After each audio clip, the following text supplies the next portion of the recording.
Hi everyone, welcome back to ചിന്നൂസ് taste birds.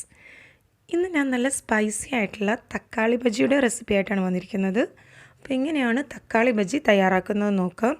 അപ്പോൾ അതിനുവേണ്ടി ഞാനിവിടെ 2 തക്കാളിയാണ് സ്ലൈസ് ചെയ്തെടുത്തിട്ടുള്ളത്. 2 തക്കാളി വട്ടത്തിൽ അരിഞ്ഞെടുക്കുക. ഇനി നമുക്കിതിന് വേണ്ട ബാറ്റർ തയ്യാറാക്കാം. അതിനുവേണ്ടി ഒരു ബൗളിലേക്ക് 1 കപ്പ് കടലമാവ് ചേർത്ത് കൊടുക്കാം. പിന്നെ അതിലേക്ക് 1 ടേബിൾ സ്പൂൺ അരിപ്പൊടി. അരിപ്പൊടിയും കൂടെ ചേർക്കുമ്പോൾ നമ്മുടെ ബജ്ജി നല്ല ക്രിസ്പി ആയിട്ടിരിക്കും. പിന്നെ ഇതിലേക്ക് 1/2 ടീസ്പൂൺ ഉപ്പ് ചേർത്ത് കൊടുക്കുക.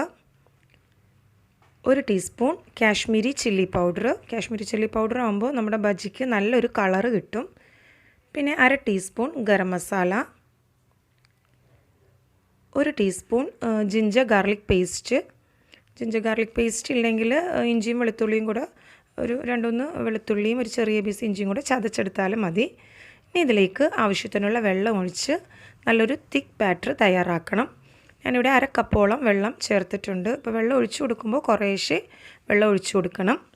ഈ ഒരു പാകത്തിന് നമുക്ക് ബാറ്റർ തയ്യാറാക്കിയെടുക്കണം.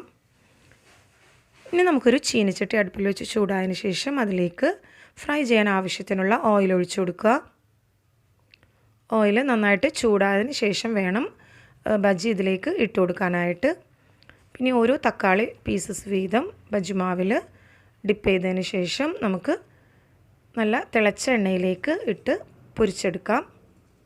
വളരെ പെട്ടെന്ന് തന്നെ തയ്യാറാക്കി എടുക്കാവുന്നൊരു ബജ്ജി റെസിപ്പിയാണിത്. പിന്നെ തക്കാളി ബജ്ജി അങ്ങനെ മിക്കവരും ഉണ്ടാവില്ല. ഇത് നല്ല ടേസ്റ്റി ആയിട്ടുള്ളൊരു ബജ്ജിയാണിത്. പിന്നെ ഇത് 2 സൈഡും നന്നായിട്ടൊന്ന് ഫ്രൈ ചെയ്തെടുക്കാം. തക്കാളിയൊക്കെ നമുക്ക് മിക്കപ്പോഴും എല്ലാവരെയും വീട്ടിൽ ഉണ്ടാവുന്ന ഒരു ഐറ്റമാണ്. കുട്ടികൾക്ക് സ്കൂൾ വിട്ട് വരുമ്പോഴൊക്കെ പെട്ടെന്ന് ഉണ്ടാക്കി കൊടുക്കാവുന്നതുമാണിത്. പിന്നെ 2 സൈഡും നന്നായിട്ട് ഫ്രൈ ആയതിനു ശേഷം കോരി മാറ്റുക. ഇനി ബാക്കിയുള്ള ബജ്ജിയും ഇതേപോലെ തന്നെ തയ്യാറാക്കിയെടുക്കാം.